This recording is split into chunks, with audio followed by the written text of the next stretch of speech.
Disclaimer, এই ভিডিওতে বলা কাহিনী বিভিন্ন সূত্র থেকে সংগ্রহ করা হয়েছে এবং এটি স্থানীয় লোককথা ও প্রচলিত গল্পের উপর ভিত্তি করে তৈরি। আমরা এর সত্যতা যাচাই করিনি। দর্শকরা অনুগ্রহ করে এটি বিনোদন হিসেবেই উপভোগ করুন। ধরুন কেউ নিজের ঘরের আয়নার সামনে দাঁড়িয়ে আছে। সে চুল ঠিক করার জন্য হাতটা তুলল, কিন্তু আয়নার ভেতরের প্রতিচ্ছবিটা, মানে ভেতরের ওই মানুষটা হাত তুলল না। সে একদম স্থির হয়ে তাকিয়ে রইল। ওরে বাবা, শুরুতেই তো গা ছমছম করে উঠল। হ্যাঁ, ঠিক তাই। বিজ্ঞান বলে যে আয়না তো কখনো মিথ্যা বলে না, তাই না? এটি পুরোপুরি পদার্থবিজ্ঞানের নিয়ম মেনে আলোর প্রতিফলন ঘটায়। কিন্তু মানুষের মস্তিষ্ক, সে প্রতিনিয়ত আমাদের ধোঁকা দেয়। একদম সত্যি। আর আজ আমরা এমন একটি ঘটনা নিয়ে আমাদের এই গভীর বিশ্লেষণে প্রবেশ করতে যাচ্ছি, যেখানে পদার্থবিজ্ঞানের নিয়ম আর মানুষের মনস্তত্ত্ব, মানে এই দুয়ের মাঝখানের যে সূক্ষ্ম পর্দাটা আছে, সেটা হঠাৎ করেই ছিঁড়ে যায়। হ্যাঁ, আর যারা শুনছেন তাদের জন্য আজকের এই আলোচনাটা হতে যাচ্ছে একই সাথে রোমাঞ্চকর এবং বৈজ্ঞানিক দৃষ্টিকোণ থেকে চরম কৌতূহল উদ্দীপক। ঠিক। আজ আমরা দার্জিলিং হোটেলের সেই ঘর নামক একটি সত্য বিবরণী নিয়ে আলোচনা করব। আমাদের উদ্দেশ্য কিন্তু শুধু ভূতের গল্প বলা নয়। না, একেবারেই না।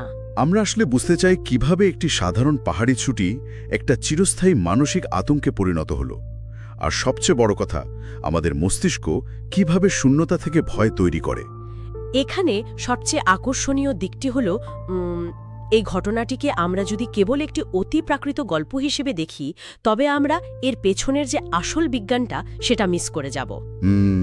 মানে ওই মনস্তাত্ত্বিক দিকটা, তাই তো? হ্যাঁ, এই বিবরণীটি আসলে মানুষের স্নায়বিক দুর্বলতা, অজানার প্রতি আমাদের একটা সহজাত কৌতূহল আর বিপদের মুহূর্তে আমাদের শরীর কিভাবে প্রতিক্রিয়া দেখায় তার একটা নিখুঁত কেস স্টাডি বলতে পারেন। আচ্ছা, আমরা আজ প্রতিটি ঘটনার পরতে পরতে লুকিয়ে থাকা ওই মনস্তাত্ত্বিক কারণগুলো খুঁজব, মানে বিশ্লেষণ করব কেন মানুষ স্পষ্ট বিপদের সংকেত অগ্রাহ্য করে এবং কেন কিছু ভয় আমাদের মস্তিষ্কে মানে একদম স্থায়ীভাবে খোদাই হয়ে যায়, তাই তো? ঠিক ধরেছেন। তাহলে একদম শুরু থেকেই শুরু করা যাক। বিবরণীর প্রেক্ষাপটটা বেশ অদ্ভুত রকমের শান্ত। শীতকালের দার্জিলিং, চারদিকে ঘন কুয়াশা আর পাহাড়ের একদম নির্জন একটা জায়গায় অবস্থিত একটি পুরনো কাঠের তৈরি হোটেল। পরিবেশটা কিন্তু বেশ ক্লাসিক একটা সেটআপ। একদম। তো কথকের জন্য এটাই ছিল প্রথম দার্জিলিং ভ্রমণ। প্রথম দেখায় সবকিছু খুব স্বাভাবিক মনে হলেও বিপত্তির শুরুটা হয় ওই রিসেপশনে। আচ্ছা, কি হয়েছিল সেখানে? হোটেলের রিসেপশনে থাকা লোকটি কথককে ঘরের চাবি দেওয়ার সময় বারবার একটি অদ্ভুত কথা বলছিল। সে বলছিল, যদি কিছু দরকার হয় রাতে দরজা খুলবেন না। ও, এটা তো বেশ স্পষ্ট একটা ওয়ার্নিং। হ্যাঁ, বারবার একই সতর্কতা, কিন্তু কথক এই কথাটিকে একেবারেই হালকাভাবে নিয়েছিলেন। তিনি নেহায়েত হেসেই উড়িয়ে দিয়েছিলেন বিষয়টা। এবং ঠিক এই অবহেলাটাই কিন্তু পরবর্তী ভয়াবহতার মূল ভিত্তি তৈরি করে দেয়। এটা মানুষের আচরণগত বিজ্ঞানের একটা খুব সাধারণ কিন্তু মারাত্মক ত্রুটি। কিন্তু একটু দাঁড়ান, আমার এখানে একটা খটকা লাগছে। আমরা যখন নতুন কোনো জায়গায় যাই, তখন তো আমাদের আরও বেশি সতর্ক থাকার কথা, তাই না? সাধারণত তাই মনে হয়। মানে অচেনা একটা জায়গায় কেউ এত সুস্পষ্ট আর অদ্ভুত একটা সতর্কতা শুনেও কিভাবে সেটাকে পুরোপুরি অগ্রাহ্য করতে পারে? এটা অনেকটা ওই বিপজ্জনক জায়গায় ডু নট এন্টার সাইনবোর্ড দেখেও এড়িয়ে যাওয়ার মতো। হ্যাঁ, ঠিক বলেছেন। আমার তো মনে হয় এখানে কোনো ছুটির মেজাজ নয়, বরং একটা অতিরিক্ত আত্মবিশ্বাস কাজ করেছে। তারা হয়তো ভেবেছেন পাহাড়ে সাধারণ মানুষ কুসংস্কারে বিশ্বাস করে, তাই এই কথার কোনো ভিত্তি নেই। আপনার যুক্তিটা বেশ জোরালো। অতিরিক্ত আত্মবিশ্বাস অবশ্যই এখানে একটি বড় ভূমিকা পালন করেছে। তবে এর সাথে স্নায়ু বিজ্ঞানের নিউরোসায়েন্সের একটা গভীর সম্পর্ক আছে। আচ্ছা, সেটা কি রকম? মানুষ যখন দৈনন্দিন জীবনের প্রচণ্ড মানসিক চাপ, কাজের তাড়া বা শহরের কোলাহল থেকে দূরে কোথাও ঘুরতে যায়, তখন তার মস্তিষ্কে কর্টিসল নামক হরমোনের মাত্রা উল্লেখযোগ্যভাবে কমে যায়। আচ্ছা, ওই কর্টিসল হলো আমাদের স্ট্রেস হরমোন, তাই না? একদম ঠিক। এই হরমোন কমে গেলে মস্তিষ্ক একটি অত্যন্ত রিল্যাক্সড বা নিশ্চিন্ত অবস্থায় চলে যায়। এই অবস্থাকে আমরা বলতে পারি রেস্ট অ্যান্ড ডাইজেস্ট মোড। ও, বুঝতে পেরেছি। হ্যাঁ, আর এই অবস্থায় আমাদের মস্তিষ্কের যে বিপদ শনাক্তকরণ প্রক্রিয়া বা থ্রেট ডিটেকশন সিস্টেম, তা সাময়িকভাবে বেশ দুর্বল হয়ে পড়ে। আচ্ছা, তার মানে মস্তিষ্ক তখন চারপাশের পরিবেশ থেকে আসা বিপদের সংকেতগুলোকে ফিল্টার করে বাদ দিয়ে দেয়। সে কি শুধু ভালো জিনিসগুলোই দেখতে চায়? ঠিক তাই। একে মনোবিজ্ঞানের ভাষায় এক ধরনের কগনিটিভ ডিসোনেন্স বা জ্ঞানীয় অসঙ্গতিও বলা যায়। কথক অনেক টাকা খরচ করে অনেক দিনের ছুটি জমিয়ে শান্তিতে বিশ্রাম নিতে গেছেন। হ্যাঁ, তো মস্তিষ্ক সেটা নষ্ট করতে চাইবে না। একদম। তার মস্তিষ্ক কোনোভাবেই মেনে নিতে চাইছিল না যে এই সুন্দর রোমান্টিক জায়গাটা বিপজ্জনক হতে পারে। তাই মন অবচেতনভাবে রিসেপশনিস্টের কথাটির একটা যুক্তিসঙ্গত কম ভয়ের ব্যাখ্যা দাঁড় করিয়ে নেয়। মানে মন নিজেকে নিজে বোঝাচ্ছিল যে হয়তো এটা স্থানীয় কুসংস্কার অথবা পাহাড়ি কনকনে ঠান্ডা হাওয়া থেকে বাঁচার একটা সাধারণ পরামর্শ মাত্র। হ্যাঁ, আর এই যে মন নিজেকে নিজে সান্ত্বনা দিল, এটাই আসলে রাতের বেলার ওই চরম অপ্রস্তুত অবস্থার জন্য কথককে তৈরি করে দিল। বিষয়টা সত্যি ভাবার মতো। মন যখন সবচেয়ে বেশি অপ্রস্তুত থাকে, বিপদ বোধহয় তখনই সবচেয়ে বড় আঘাত আনে। একদম ঠিক। বিবরণীতে আমরা দেখতে পাই রাত তখন প্রায় 1টা, চারদিক নিস্তব্ধ। সেই কনকনে ঠান্ডার রাতে হঠাৎ কথকের ঘরের দরজায় টোকা পড়ে। আর টোকাটা কোনো এলোমেলো শব্দ ছিল না। একটা নির্দিষ্ট ছন্দ ছিল, তাই না? হ্যাঁ, খুব নির্দিষ্ট একটা ছন্দে, টক টক টক। এই নির্দিষ্ট ছন্দের টোকাটা মনস্তাত্ত্বিকভাবে খুবই গুরুত্বপূর্ণ একটা বিষয়। কেন? কারণ এটি কোনো বাতাস বা ইঁদুরের তৈরি করা শব্দ নয়, বরং এর মধ্যে একটা সুস্পষ্ট উদ্দেশ্য বা ইন্টেলিজেন্সের ছাপ লুকিয়ে আছে। একদম। আর এই বুদ্ধিমত্তার ছাপটাই তো সবচেয়ে ভয়ের। মানে কথক ঘুম থেকে উঠে বসে পড়লেন। প্রথমে তিনি স্বভাবতই ভেবেছিলেন হয়তো হোটেলেরই কোনো স্টাফ কিছু দরকারি কথা বলতে এসেছে। যেটা ওই মুহূর্তে ভাবাটা খুব স্বাভাবিক।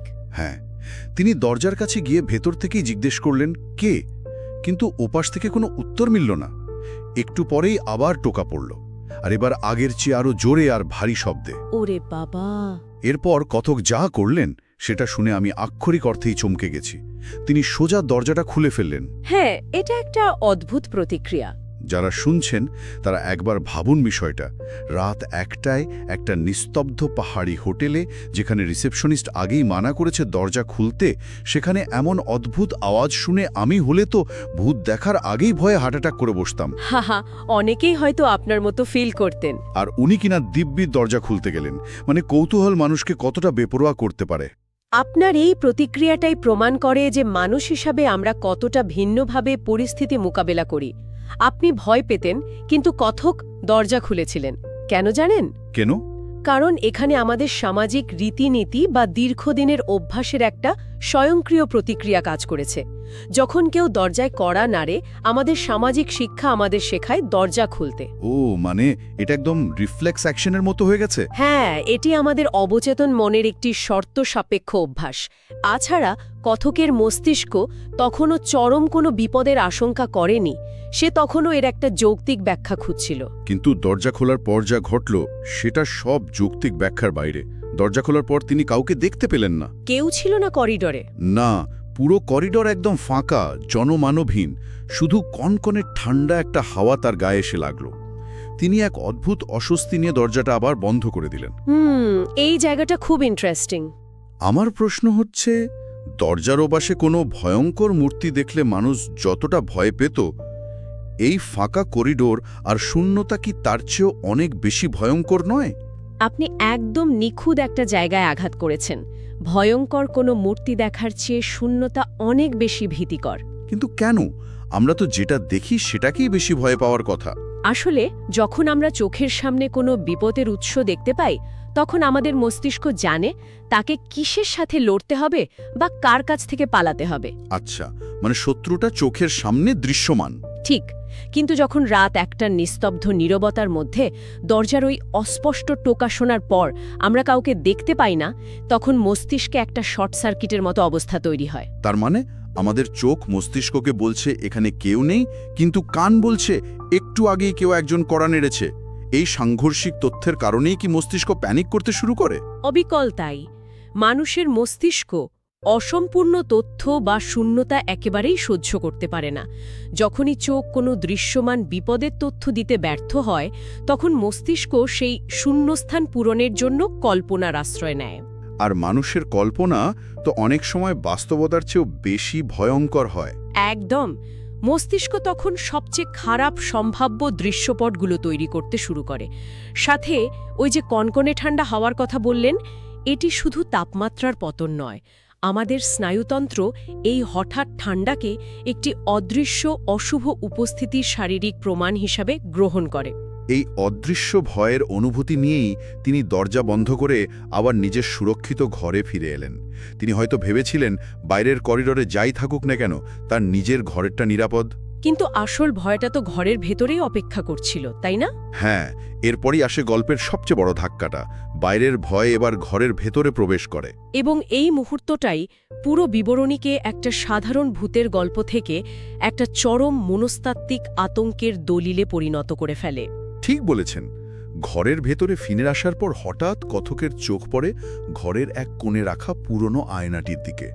আর তখনই তিনি আক্ষরিক অর্থে জমে যান। কি দেখেছিলেন তিনি আয়নায়? তিনি দেখতে পান আয়নার ভেতরে তার ঠিক পেছনে আরেকজন মানুষ দাঁড়িয়ে আছে। একটা মেয়ে, যার পরনে পুরনো ধাঁচের পোশাক, অনেক লম্বা চুল, কিন্তু মেয়েটির মুখটা দেখা যাচ্ছে না। ও মাই গড! সাধারণ প্রবৃত্তি অনুযায়ী কথক চমকে গিয়ে নিজের পেছনে ঘুরে তাকান, কিন্তু না, পেছনে কেউ নেই, পুরো ঘর ফাঁকা। মানে বাস্তবে কেউ নেই, কিন্তু আয়নায় আছে। হ্যাঁ, তিনি আবার সামনে আয়নার দিকে তাকান আর দেখেন আয়নার ভেতরে সেই মেয়েটি তখনও দাঁড়িয়ে আছে। শুধু তাই নয়, মেয়েটি এবার খুব ধীরে ধীরে তার মাথা তুলছে। এটা তো রীতিমতো ভয়ঙ্কর। এই দৃশ্যটা পড়ার পর আমার নিজেরও দম বন্ধ হয়ে আসছিল। আয়না তো আসলে গণিতের নিয়মে চলে, আলো পড়বে, প্রতিফলিত হবে, কিন্তু এই আয়নাটা তো পদার্থবিজ্ঞানের কোনো নিয়মই মানছে না। এখানেই রয়েছে ভয়ের সবচেয়ে গভীর মনস্তাত্ত্বিক কারণ। আয়না মানব সভ্যতায় সবসময়ই একটা রহস্যময় বস্তু। এটি আমাদের কাছে বাস্তবতার সবচেয়ে বিশ্বস্ত নোঙর বলতে পারেন। কারণ আমরা জানি আয়না কখনো মিথ্যে বলে না। ঠিক, কিন্তু যখন সেই আয়না আমাদের এমন কিছু দেখায় যা বাস্তবে আমাদের পেছনে নেই, তখন আমাদের মস্তিষ্কের যৌক্তিক কেন্দ্র বা লজিক সেন্টার সম্পূর্ণভাবে কাজ করা বন্ধ করে দেয়। আমাদের কাছে বাস্তবতার সংজ্ঞা মুহূর্তের মধ্যে ভেঙে পড়ে। আমার কাছে এই আয়নাটিকে একটা ভিন্ন মাত্রার জানালার মতো মনে হয়েছে। আর ওই মেয়েটির অবয়ব, মুখ দেখা না যাওয়াটা তো আরও বেশি অস্বস্তিকর। হ্যাঁ, মুখ ঢাকা থাকাটা একটা বড় ফ্যাক্টর। যদি একটা ভয়ঙ্কর মুখও দেখা যেত, তাহলেও হয়তো এতটা ভয় লাগতো না যতটা মুখ দেখতে না পাওয়ায় লাগছে। এর কারণ কি? এর কারণ লুকিয়ে আছে আমাদের বিবর্তনের ইতিহাসে। মানুষের মস্তিষ্ক সবসময় চেহারা বা মুখের অবয়ব খুঁজতে অভ্যস্ত। একে বিজ্ঞানের ভাষায় প্যারাডোলিয়া বলা হয়। ওই যে আমরা মেঘের মধ্যে বা গাছের বাকলে মানুষের মুখ খুঁজি, সেটা একদম ঠিক। মুখমণ্ডল দেখে আমরা বুঝতে পারি সামনের মানুষটির উদ্দেশ্য কি, সে কি রেগে আছে নাকি হাসছে। যখন কথক আয়নায় মেয়েটির মুখ দেখতে পেলেন না, তখন তার মস্তিষ্ক বুঝতে পারল না সামনের এই সত্তাটির উদ্দেশ্য আসলে কি। আচ্ছা, মানে ব্রেন ক্যালকুলেট করতে পারছে না যে থ্রেট লেভেল কতটা। হ্যাঁ, এই চরম অজানা অবস্থাটা মস্তিষ্কের ভেতরে একটা আদিম আতঙ্ক তৈরি করে। আর সবচেয়ে শ্বাসরুদ্ধকর অংশটি হলো মেয়েটির ওই ধীরে ধীরে মাথা তোলা। হঠাৎ করে ভয় দেখানোর চেয়ে এই ধীর গতির নড়াচড়া কেন এত বেশি ভয়ঙ্কর লাগে? কারণ সময়।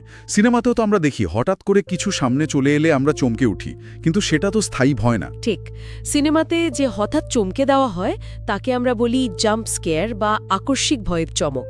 সেটা হঠাৎ আসে, আমাদের চমকে দেয় এবং পরমুহূর্তে আমরা বুঝতে পারি যে আমরা নিরাপদ। হ্যাঁ, হার্টবিট নর্মাল হয়ে যায়। কিন্তু ধীর গতির নড়াচড়া আমাদের মস্তিষ্কের কল্পনার জন্য প্রচুর সময় দেয়। মেয়েটি ধীরে ধীরে মাথা তুলছে, এই কয়েক সেকেন্ডের মধ্যে কথকের মস্তিষ্ক হাজারটা সমীকরণ মেলাতে চেষ্টা করছে। মাথা তোলার পর মুখটা কেমন হবে, এরপর সে কি করবে, সে কি আয়না থেকে বেরিয়ে আসবে, এরকম সব প্রশ্ন, তাই না? একদম। এই অপেক্ষার প্রহরটা কল্পনার মধ্যে সবচেয়ে বিষাক্ত ভয় ঢুকিয়ে দেয়। আর আপনি যে কথকের জমে যাওয়ার কথা বললেন, সেটি হলো বিপদের মুহূর্তে মানুষের একদম আদিম স্নায়ুবিক প্রতিক্রিয়া। হ্যাঁ, আমি তো জানতাম মানুষ বিপদে পড়লে হয় লড়াই করে, নয়তো দৌড়ে পালায়, যেটাকে আমরা ফাইট অর ফ্লাইট বলি। কিন্তু উনি তো ওই মুহূর্তে নড়তেই পারছিলেন না। আমরা সাধারণত লড়াই অথবা পলায়ন প্রবৃত্তির কথা বেশি শুনি, কিন্তু এর আগে আরেকটি ধাপ আছে যাকে বলা হয় স্থবির হয়ে যাওয়া বা ফ্রিজিং। Fridge response. হ্যাঁ, মস্তিষ্কের অ্যামিগডালা যখন হঠাৎ এমন কোনো বিপদ দেখে যার কোনো যৌক্তিক ব্যাখ্যা নেই, তখন সে শরীরের পেশিগুলোতে সাময়িকভাবে রক্ত চলাচল আটকে দেয়। ওহ, তাই মানুষ পাথর হয়ে যায় ভয়ে? ঠিক, এটি আমাদের পূর্বপুরুষদের কাছ থেকে পাওয়া। জঙ্গলে কোনো হিংস্র প্রাণীর সামনে পড়লে মানুষ স্থবির হয়ে যেত, যাতে শিকারী প্রাণী নড়াচড়া টের না পায়। কথকের ওই জমে যাওয়াটা ছিল সেই আদিম সার্ভাইভাল মেকানিজমেরই অংশ।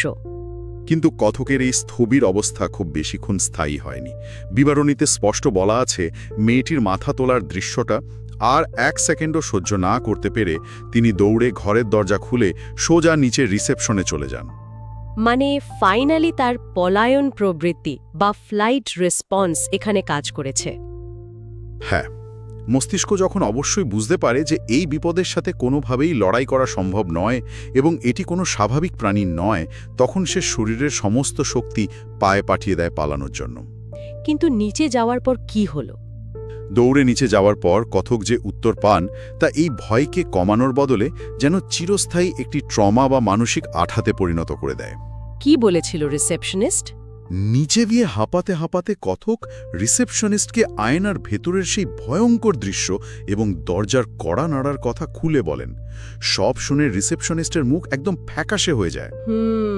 সে তো আগেই বারণ করেছিল। হ্যাঁ, সে একদম চুপ হয়ে যায়। কিছুক্ষণ নীরব থেকে সে কাঁপা গলায় শুধু বলে, ওই ঘরটা অনেকদিন বন্ধ ছিল। কয়েক বছর আগে ওই ঘরে একজন মেয়ে, ব্যাস এইটুকুই। সে আর কিছু বলল না? না, বাক্যটি সে আর শেষ করেনি বা করতে পারেনি।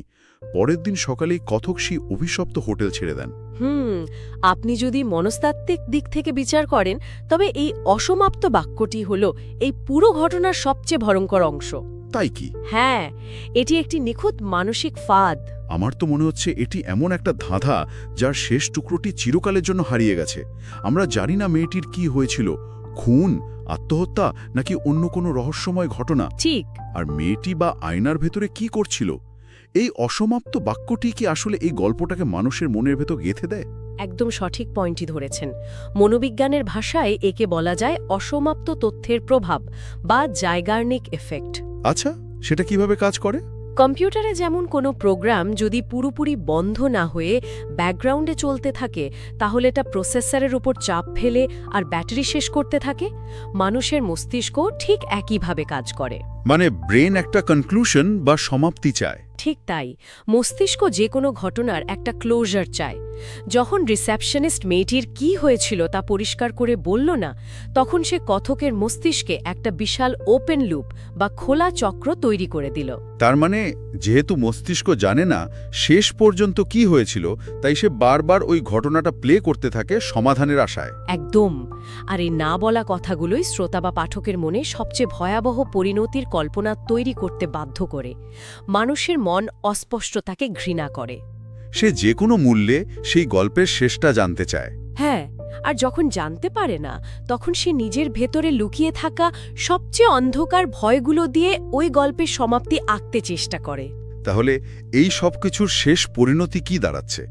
কথক তো পরের দিনই হোটেল ছেড়ে নিজের নিরাপদ শহরে ফিরে এসেছিলেন, কিন্তু ঘটনাটাই তো সেখানে শেষ হয়ে যায়নি। ট্রমাটা তো সাথে করেই নিয়ে এসেছেন। হ্যাঁ, বিবরণীর একদম শেষে একটি অত্যন্ত গভীর এবং একই সাথে করুণ কথা বলা আছে। আজ অবধি এতগুলো বছর পেরিয়ে যাওয়ার পরও যখনই কথক নিজের ঘরের বা অন্য যে কোনো আয়নার সামনে দাঁড়ান, তার বুকের ভেতরটা ছ্যাঁত করে ওঠে। এটা খুব স্বাভাবিক একটা পোস্ট ট্রমাটিক রিয়াকশন। তার বারবার মনে হয় কেউ যেন ঠিক তার পেছনে দাঁড়িয়ে আছে, মুখ নিচু করে ধীরে ধীরে মাথা তুলছে। এটি একটি নিখুঁত শর্ত সাপেক্ষ স্নায়বিক প্রতিক্রিয়া বা কন্ডিশন রেসপন্সের উদাহরণ। পাভলভের কুকুরের ঘণ্টার শব্দ শুনে লালা ঝরার পরীক্ষাটির কথা নিশ্চয়ই মনে আছে। হ্যাঁ হ্যাঁ, এখানেও ঠিক তাই ঘটেছে, তবে ভয়ের ক্ষেত্রে। যারা এই মুহূর্তে শুনছেন তারা একবার নিজেদের জীবনের কথা ভাবুন তো। আমরা প্রতিদিন সকালে উঠে আয়নায় মুখ দেখি, চুল আছড়াই তৈরি হই। আয়না ছাড়া আমাদের একদিনও চলে না। ঠিক, খুব সাধারণ একটা জিনিস। একটা মাত্র রাতের একটি ঘটনা কিভাবে আমাদের রোজকার ব্যবহার্য একটা সাধারণ বস্তুর প্রতি আমাদের দৃষ্টিভঙ্গি চিরতরে বদলে দিতে পারে। আয়না এখন কথকের জন্য একটা জীবন্ত আতঙ্কের উৎস। আসলে তাই। আমি খুব চিন্তিত হই একটা প্রশ্ন রাখতে চাই। আসল ভূতটা কি এখন আর ওই দার্জিলিংয়ের পাহাড়ি হোটেলে আছে, নাকি সেটি চিরস্থায়ীভাবে কথকের মস্তিষ্কের নিউরনে বাসা বেঁধেছে? খুব চমৎকার এবং দার্শনিক একটা প্রশ্ন। আসল আতঙ্কটা এখন আর ওই দার্জিলিংয়ের রুমে আবদ্ধ নেই। সেটা এখন মনের ভেতরে। হ্যাঁ, কথকের মস্তিষ্ক এখন আয়না বস্তুটিকে চরম বিপদের সমার্থক হিসেবে ধরে নিয়েছে। তিনি পৃথিবীর যে প্রান্তেই থাকুন না কেন, আয়না দেখলেই তার অবচেতন মন তাকে সেই শীতের রাতের দার্জিলিংয়ের পুরনো হোটেলের ঘরে ফিরিয়ে নিয়ে যাবে। সেই শূন্যতা, সেই দরজার টোকা, সেই মুখ না দেখতে পাওয়া মেয়েটি, সব কিছু মুহূর্তের মধ্যে ফিরে আসবে। একদম।